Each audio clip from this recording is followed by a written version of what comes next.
It's Wes Anderson. Wow. Isle of Dogs, the newest Wes Anderson film. I actually don't have a ton of experience with Wes Anderson films. I really like Fantastic Mr. Fox. Tried to watch Moonrise Kingdom once. Wasn't really doing it for me. I haven't seen any of the others, but I'm still familiar with his style. Here the film's set in sort of an alternate reality in the not too distant future where all the dogs in Japan have this disease that makes them kind of aggressive, but really Japan's just worried that it's going to spread to humans, and so a declaration is made to take all dogs and move them to Trash Island, and it becomes the Isle of Dogs. And several years later, a young boy named Atari travels to this island to go and find his dog and save him from Trash Island. And of course, there's more to it than that as you go through it. There's a conspiracy theory, there's a love interest, there's Yoko Ono. It gets a little crazy, as Wes Anderson films are wont to do. Atari Kobayashi, you heroically hijacked a junior turboprop XJ750 and flew it to the island because of your dog. Darn it. I've got a crush on you. It's just a really charming film. I really love the art style, similar to Fantastic Mr. Fox. The stop motion, again, I always appreciate the care that goes into making all of that. Everything is very detailed. There's people with paperclip piercings. You can see some ticks on the dogs. And it's all just very detailed and very interesting to look at with, of course, very vibrant colors, as Wes Anderson films are wont to do.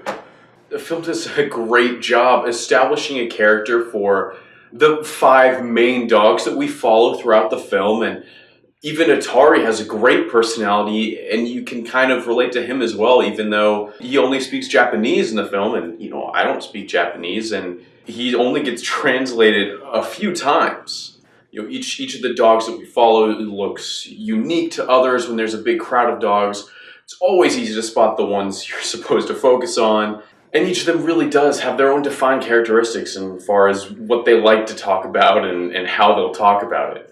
A lot of that is helped, of course, by the stellar voice cast brought on here. Some Anderson favorites like Bill Murray, Ed Norton. Bryan Cranston does a great job as Chief, who's the main dog, I guess. And, of course, personally, I'm a bit biased towards Jeff Goldblum, who was primo stuff. Nobody's giving up around here, and don't you forget it, ever. You're Rex. You're King. You're Duke. You're Boss. I'm Chief. We're a pack of scary, indestructible alpha dogs. The film only pulls the, look, the dog's crying, aren't you sad card a few times. The dogs do cry, like, plenty in the movie, but usually it's earned. There's just a few times where it's like, I get it, the dog is crying, but it's only working on me a little bit. Why are the dogs sad? I don't like it. It's definitely a family film.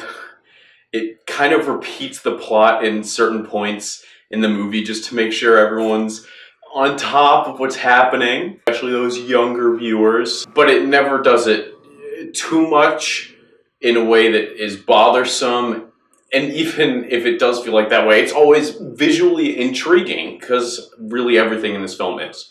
Wes Anderson, I feel like at this point, most people know if they like his style, if they don't. This is very much in his style. Let's film a movie and try and get everything in the frame as much as possible and just try and never move the camera.